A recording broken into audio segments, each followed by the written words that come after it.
Nah, sebelum masuk kepada materi pelajaran, berikut ini adalah kompetensi dasar yang harus kamu ketahui. 3.3, memahami makna iman kepada hari akhir berdasarkan pengamatan terhadap dirinya, alam sekitar, dan makhluk ciptaannya. 4.3, menyajikan dalil nakli yang menjelaskan gambaran kejadian hari akhir. Tahukah kamu bahwa hakikatnya hidup di dunia ini hanyalah sebentar dan sementara? Tidak ada orang yang akan hidup selamanya di dunia ini, bukan? Tidak ada yang kekal dan abadi di dunia. Lalu jika berakhirnya kehidupan di dunia, bagaimana nasib umat manusia selanjutnya? Kamu akan mengetahui jawabannya dengan melanjutkan video ini. Berikut ini adalah peta konsep tentang materi beriman kepada hari akhir. Ada 6. Yang pertama, pengertian hari akhir, pengertian iman kepada hari akhir, dalil-dalil tentang datangnya hari akhir, pembagian hari akhir, perilaku mawas diri sebagai perwujudan iman kepada hari akhir, dan yang terakhir adalah hikmah beriman kepada hari akhir. Video ini menggambarkan tentang dahsyatnya peristiwa ketika berakhirnya alam semesta ini. Jelaskan bahwa pada hari itu, daratan, lautan, dan benda-benda di langit porak-poranda. Gunung-gunung meletus, hancur, dan berhamburan. Lautan meluap dan menumpahkan seluruh isinya. Benda-benda yang ada di langit bergerak tanpa terkendali. Bintang, planet, dan bulan saling bertabrakan. Seluruh manusia menjadi panik. Mereka berlari pontang-panting dan tidak sempat mengenali lagi sanak saudaranya. Semua ingin menyelamatkan diri, namun akhirnya semuanya mati, hancur, dan menghadap Ilahi. Tidak hanya manusia mati, seluruh tumbuhan, hewan, kuman, bakteri, virus, jin, dan setan juga mengalami kematian. Maha besar Allah atas segala kekuasaannya.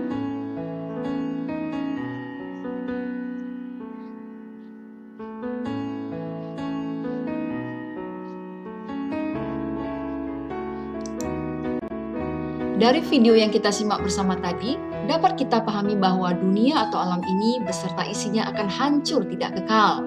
Hari itu disebut dengan hari akhir atau hari kiamat.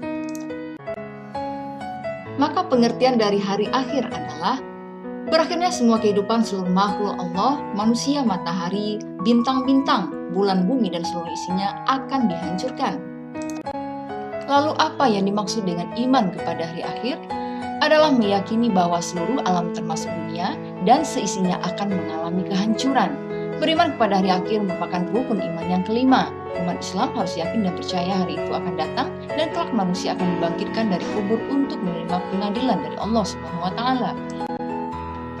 Ada banyak dalil yang membahas tentang hari kiamat. Di antaranya adalah surat Al-Hajj ayat 7, surat Al-Qari'ah ayat 4 dan 5, surat Al-Zalzalah ayat 1 dan 2, dan berikutnya mari kita bahas satu persatu.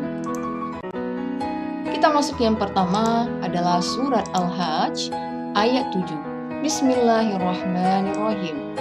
Wa anna sa'ata, dan sungguh pada hari kiamat itu atiyatun, pasti akan datang. La raiba fiha, tidak ada keraguan padanya.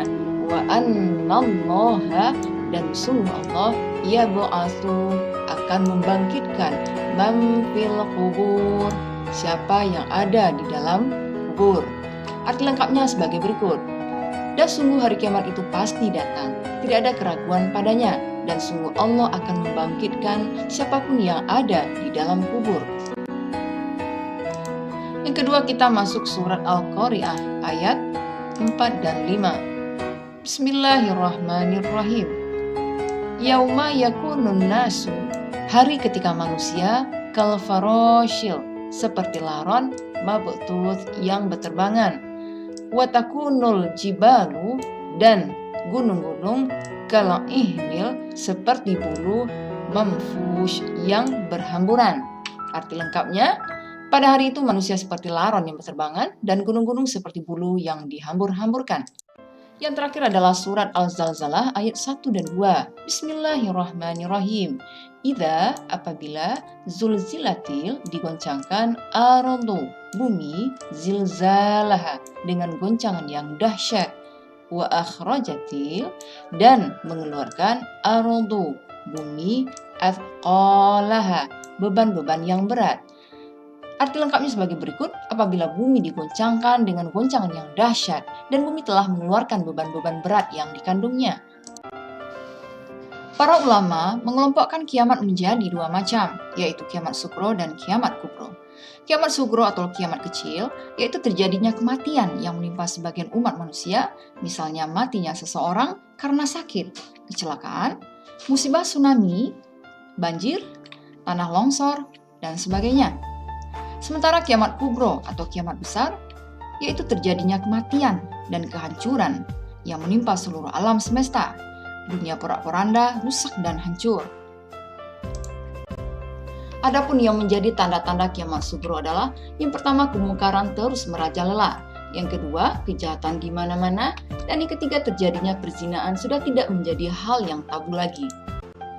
Sementara itu yang menjadi tanda-tanda kiamat kubro adalah yang pertama matahari terbit dari sebelah barat, yang kedua keluarnya Dajjal atau si pendusta yang membuat kerusakan di muka bumi ini, dan yang ketiga adalah keluarnya Ya'juj wa Ma'juj. Setelah peristiwa kiamat yang maha dahsyat itu, semua manusia akan mati dan mengalami proses kehidupan di alam akhirat sebagai berikut, yaitu alam barzah, yaumul ba'as, yaumul hasyar, yaumul mizan, dan yaumul hisab, dan terakhir adalah surga dan neraka. Alam barzah atau yang dikenal dengan alam kubur merupakan pintu gerbang menuju akhirat atau batas antara alam dunia dan alam akhirat. Di alam kubur manusia akan bertemu, ditanyai dan diperiksa oleh malaikat mungkar dan nakir tentang segala amal perbuatannya ketika menjalani kehidupan di dunia. Yaumul Ba'ats adalah hari kebangkitannya manusia dari alam kubur untuk diarahkan menuju padang mahsyar. Kebangkitan manusia ini akan terjadi setelah ditiupkan sangkakala yang kedua oleh malaikat Israfil. Seluruh manusia mulai zaman Nabi Adam sampai manusia terakhir bangkit dari kubur. Yaumul Hasyar adalah hari dikumpulkannya seluruh manusia yang telah dibangkitkan dari kuburnya di sebuah padang yang sangat luas bernama Padang Mahsyar.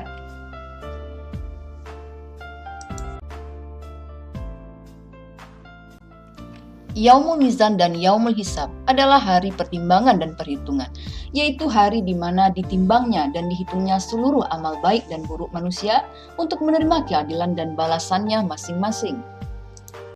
Surga dan neraka.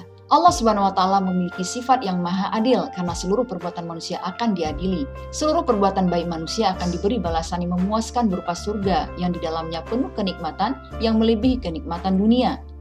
Setiap perbuatan buruk manusia juga akan menerima balasan, yaitu neraka bagi yang banyak melakukan dosa, takabur, sombong, dan perbuatan melanggar perintah Allah lainnya. Adapun hikmah beriman kepada hari akhir adalah sebagai berikut. Yang pertama, menjadikan manusia rajin dan taat beribadah. Yang kedua, mendorong manusia berperilaku baik dan mencegah perilaku buruk. Yang ketiga, mendorong manusia untuk waspada dan selalu berhati-hati. Sebagai penutup, perilaku mawas diri sebagai perwujudan iman kepada hari akhir. Sekarang kamu tentunya menjadi makin yakin, bukan? Bahwa hari akhir dan rangkaian peristiwanya kelak pasti akan terjadi. Pada hari itu manusia akan gelisah dan tersiksa apabila bekal yang dimilikinya adalah perbuatan buruk selama di dunia. Sebaliknya, manusia akan merasa tenang apabila mereka memiliki bekal amal yang baik. Oleh sebab itu, introspeksi diri adalah sesuatu yang penting sebagai perwujudan iman kepada hari akhir. Demikianlah materi pelajaran kita tentang beriman kepada hari akhir. Jazakumullahu khairan katsiran. Akhirul kalam. Wabillahi taufik wal hidayah. Assalamualaikum warahmatullahi wabarakatuh.